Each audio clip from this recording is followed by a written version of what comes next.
Here, if you try to take a look or observe what is shared on your screen, there are the different types of evaluation. But before I go to that, I would be recalling some of the basic concepts that we had discussed previously. First off is what is assessment of learning? Assessment of learning is the whole process of how we measure, collect information, yan, interpret, and make decisions in relation to our students' learning. That is assessment of learning. And it has four related concepts. We have the test, measurement, evaluation, and assessment. So when we say test, the test is the instrument used in order to gather information about our students' learning. When we say measurement, that is the quantification of the results of the information that we gather with the use of our instrument. So the quantified version of how we determine our students' level of achievement. Yan. About a certain concept, about a certain skill or competency. When we say evaluation, that is giving judgment on the measured level of competency. So, may it be na itong students have passed or failed the tests or the given test, yan, or at what degree, yan, outstanding ba, very high, yan, high or whatever. Yan, okay? Meanwhile, when we say assessment, assessment is the overall process in itself. Not only with the gathering of the information, but also the interpretation of the gathered information. That is assessment. And in relation to that, we also have three other terminologies yan, that are related. Yan. We have assessment for learning, assessment of learning, and assessment as learning. When we say assessment for learning, those are the types of assessment that are used to determine um, the progress of our students. Yan. As we go through along the discussion or the lesson. Yan. The types of assessment that are included for assessment for learning are placement assessment, formative assessment, and diagnostic assessment. Yan. For the next term, we have assessment of learning. Yan. When we say assessment of learning, that is how much does our student achieve or have achieved, okay, based on the set competency, that is assessment of learning. And isa sa included na form or function of assessment there is summative assessment. Usually the assessment for learning is done after instruction. Yeah. And last but not the least is assessment as learning, which includes self-assessment. Dito our personal um, strengths and weaknesses or sa to ang sarili in itself. Yan. The students may measure their own learning, okay, and what they should do in order to achieve more based on their current level. Okay, that is assessment as learning. Yan. Now, for the functions of assessment, we have, as we categorized earlier, formative, diagnostic, placement, and summative. When we say placement, that is when we use assessment as a form of categorization in order to identify asa na klase nga learning group mabelong ang isa ka estudyante. Okay? That is placement assessment. When we say formative assessment, that is when we do assessment during our lessons, okay, in order to determine the current progress of our students. Yan. As we go through along our lesson, how much are they able to absorb or are they able to understand? That is formative assessment. When we say diagnostic assessment, okay, that is when we try to determine the specific strengths and weaknesses of our students. And what happens is that pwede nga na ay pre-existing na results, and then we find out na there is a certain problem. So by the use of diagnostic assessment, we can then determine what are the specific difficulties and challenges of our students so that we can use them for further intervention. And last but not the least is summative assessment. Summative assessment is the overall, okay, measuring the competency of the students in the overall sense. Yan. Kung nakagiset na standards with the use of summative assessment, you can determine kung na-achieve ba itong nakaset ni mo nga level of competency or standards. Yan. Among the four functions of assessment, or evaluation rather, only summative assessment is recorded. Diagnostic, placement, and formative assessment are not recorded. Now, in terms of time, things that are done before instruction is placement assessment.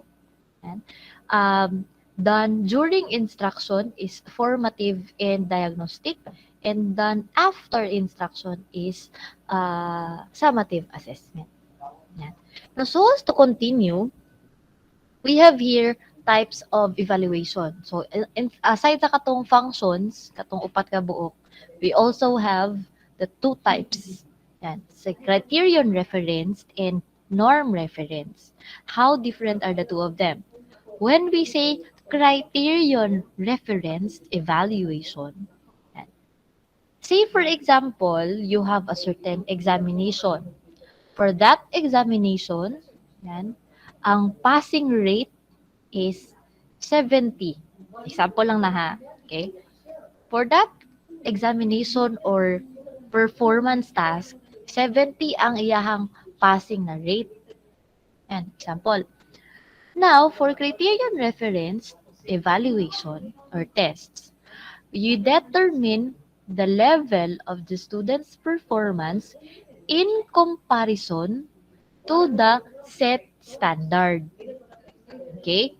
So, for example, kung kanto nga test, 70 imong passing. Now, if you have student A nang iyahang or performance task is 71, yan. It means na passed siya or na-achieve niya ang katong target ni mga level. Okay?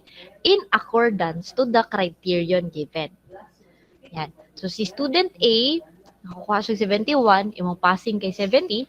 So, therefore, student A was able to achieve your target. Yan. Say for example, or another example, same gihapon na criterion, okay? Or same gihapon na level of achievement imong gi-target, 70. Now, we also have another student, si student B. Yahang score is 80.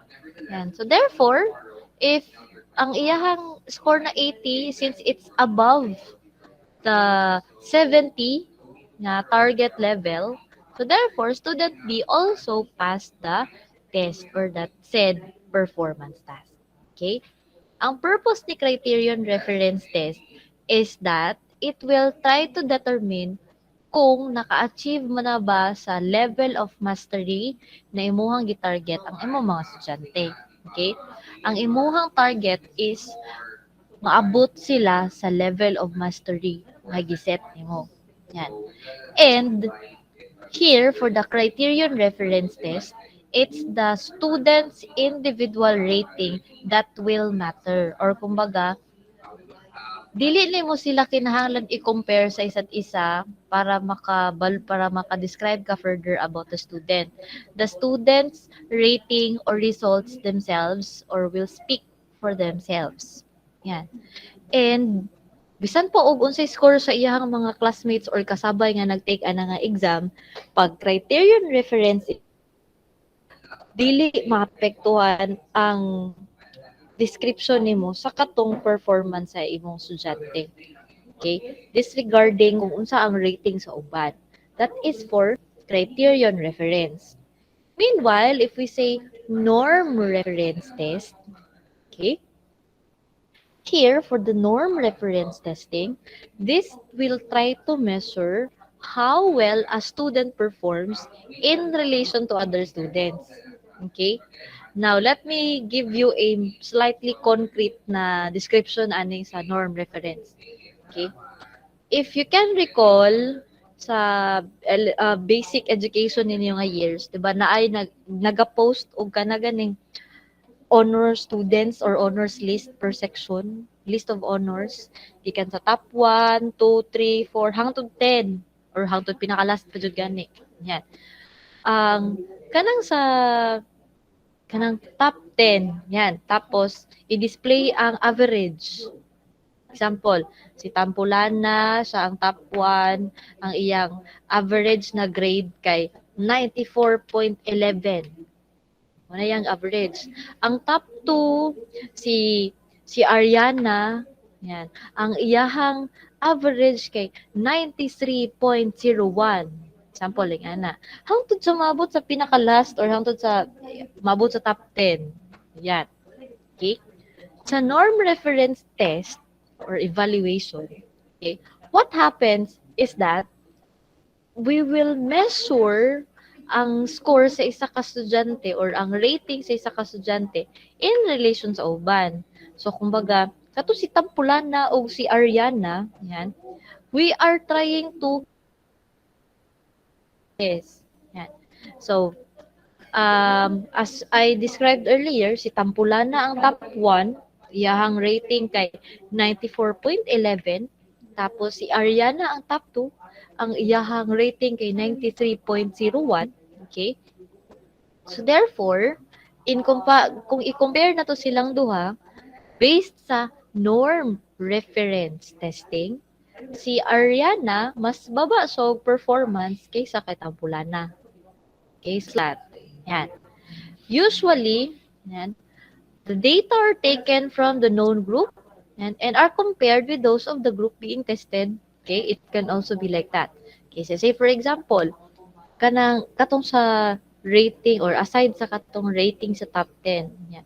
Pwede ni siyang norm reference na test gamiton for individual students or for groups of students. Example, ganing sa mga section, okay, there are certain schools or institutions na ilahang i-arrange ilahang mga estudyante based sa average na ilahang grade. Okay? So, katong mga bright, mo to silang nasa first section. Okay? Tapos, the more na nagkababa ang ilang grado, na the more pud sila nga mato dito sa baba ng mga sections. That's actually how sections in the basic education of Japanese schools work. Okay? Ang katong mga estudyante nga naa sa top, naa sila sa isa ka section po, usually section A. Ang katong naa sa pinaka not so bright nga section, mo po sila nasa pinaka last. Okay? So usually ang ana siya or katong mga buluyagon kayo na dito sa pinaka last na section. Yan. So for norm reference testing, it can be used in such a manner. Yan. Based sa rating or performance rate sa estudyante, i-compare na to sila sa isa't isa.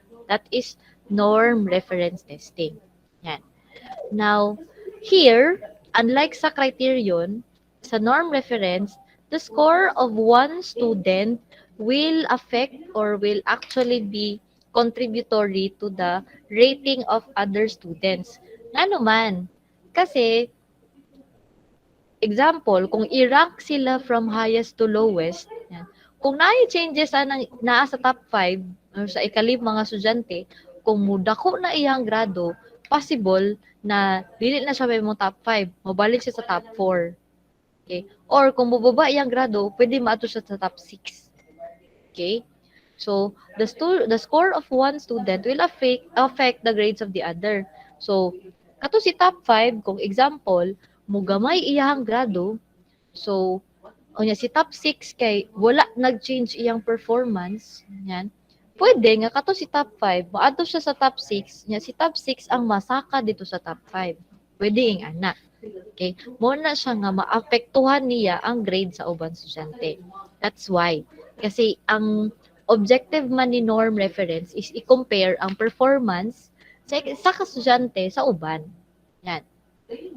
Meanwhile, kung i-contrast na to sa kay criterion reference testing, si criterion pod bisan pa og unsa nang rating na or bisan pag kinsay first dira hangtod pinaka last ana nga mga klase dili kaabot sa target score or target level then past failed gyapon. Okay, say for example or kumbaga it's like this. Okay, kumbaga bisan pa og how do I describe this? Oh, sige, example, ang imuhang target score kay on a 150 exam, ang target score 20. Yan. Now, sa inyong tanan, ikaw daw ang highest na nakakuha, ay, ikaw ang nakakuha sa highest score. Okay? Ikaw nakakuha sa highest score. So, therefore, among all your other classmates, ikaw ang naa sa pinakataas. Pero, ang bad news, ang imuhang score, 115 ra. Ang inyong target na score, 120. Okay? Pero imong score, 115. Pasar ka or bagsak? Diba, imong target, 120. Tapos, imong score, 115. 115, I mean ha. So, therefore, bisan pag ikaw ang pinakadako og score, pero pag tandi na siya sa criterion or sa katong target level na 120, bagsak ra gyapon ka. Okay? So, mura siya niingon nga, ikaw ang pinaka-bright sa tanang nangabagsak. Ang ana. Okay? Sakit siya, pero murag ang ana siya og dating, kumbaga, in that sense. Yan. Okay? Now, another idea or more like another na ano-ana niya is that pwede nga sa norm reference, what matters is that how you try to compare your student scores from each other. Yan. Meanwhile, sa criterion reference, ang iyahang target na score, dito ka mo compare. Passed ba na or failed ang bata based sa imo target score. Yan. Miss, kanang pwede other examples pa. Okay. Another example ha. Some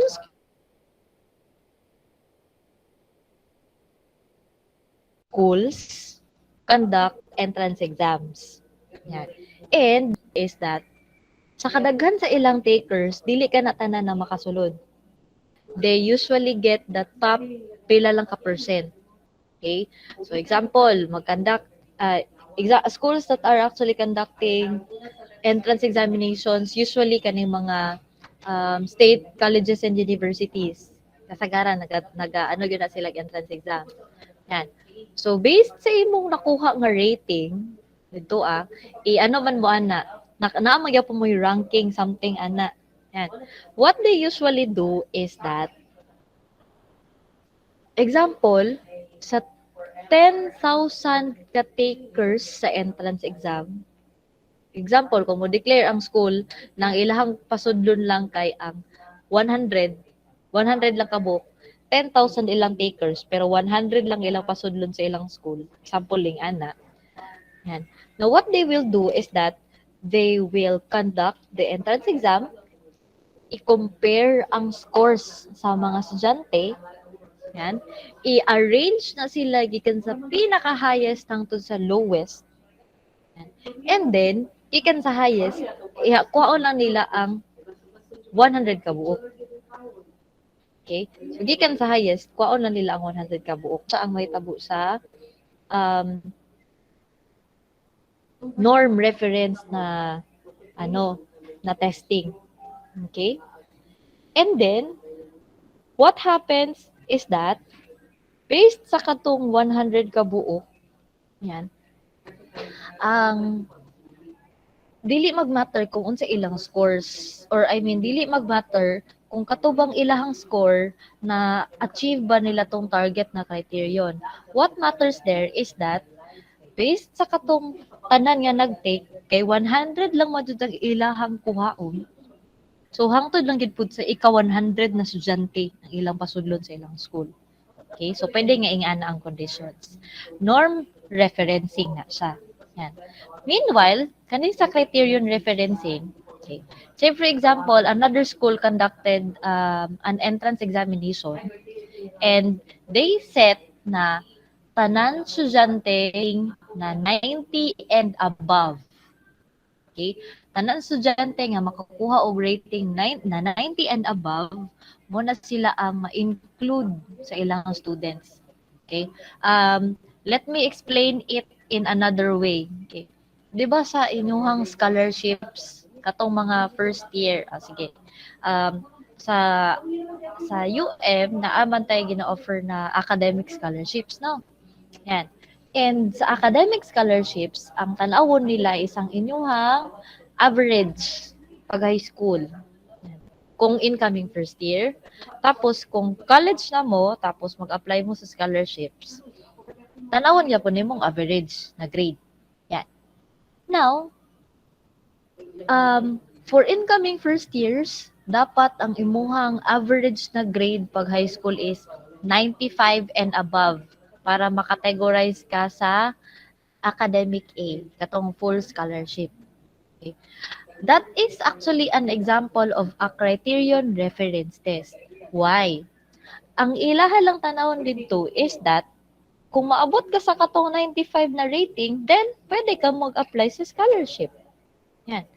Kung dili ka kaabot og 95, so dili ka qualified sa scholarship. So ingana lang siya nga idea. That is for criterion and norm reference. Is kanang sige tagbalik-balik diri nga part. Kasi usually these two concepts are commonly exchanged.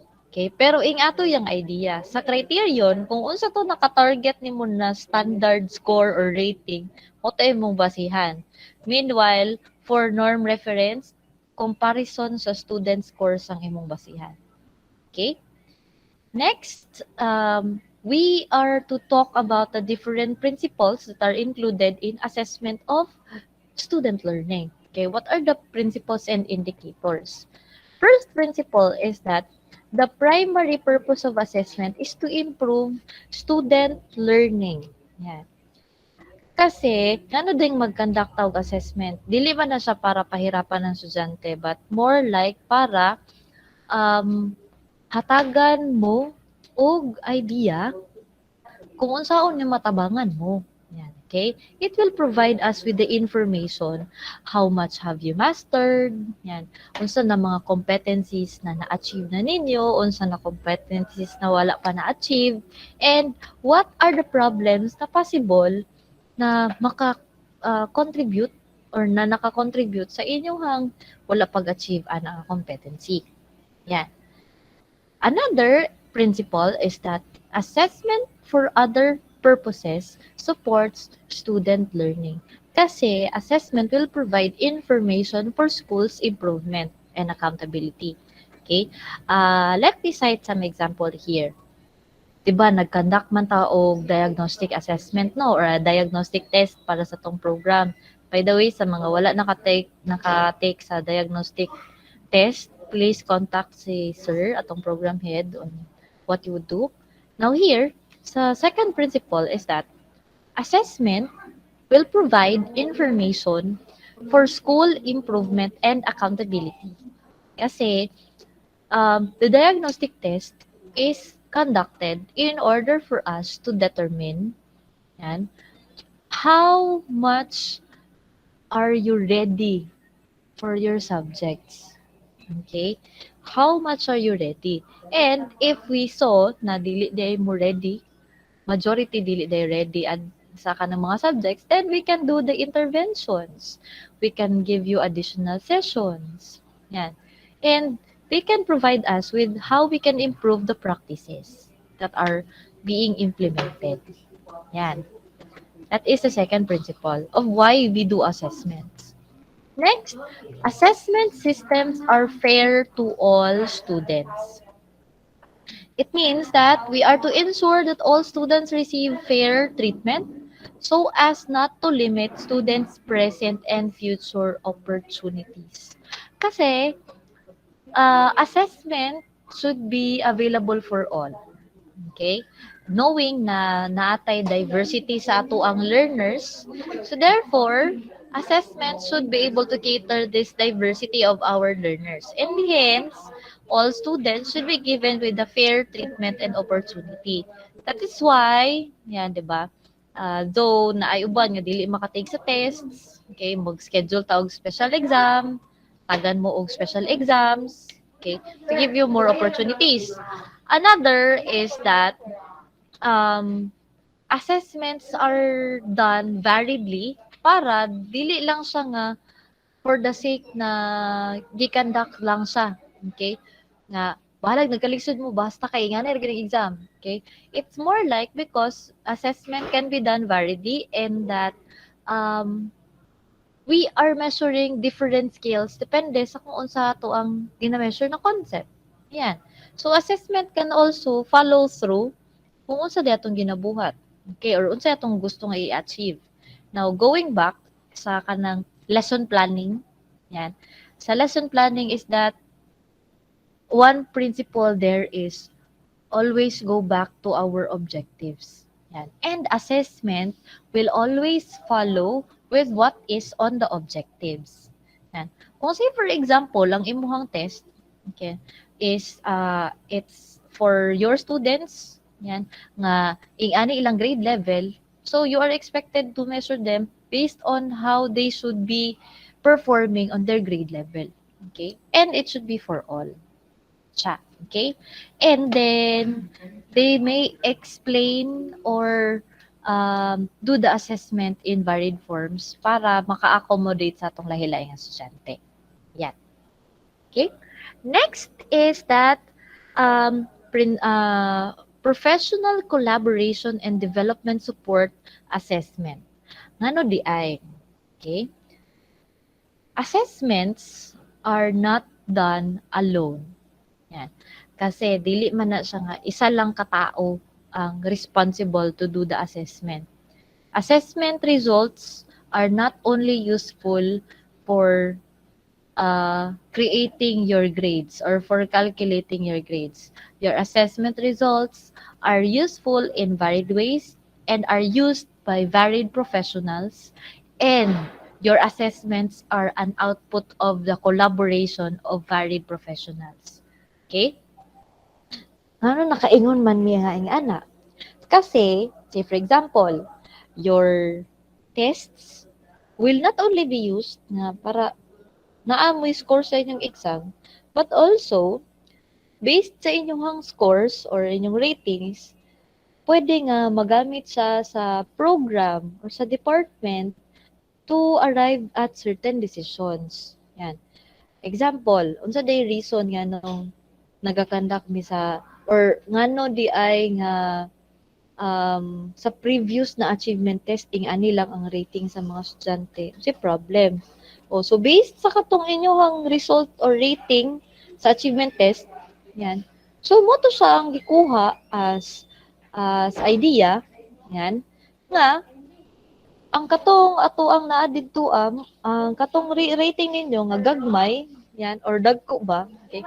Sa gagmay na rating sa achievement test, yan, or sa gagmay na rating sa achievement test, tan-awo na mo. Ngano di ay nga gagmay ang rating? Kinsay rason? So, if ma-identify na namo ang reason, so we can do some improvements. Yan siya.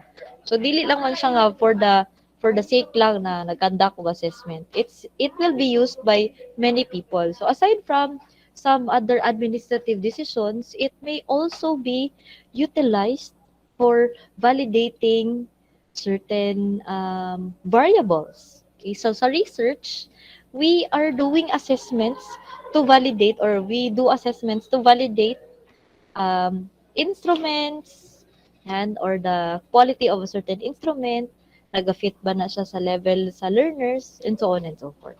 Yan. Now, fifth principle is that the broad community participates in assessment development.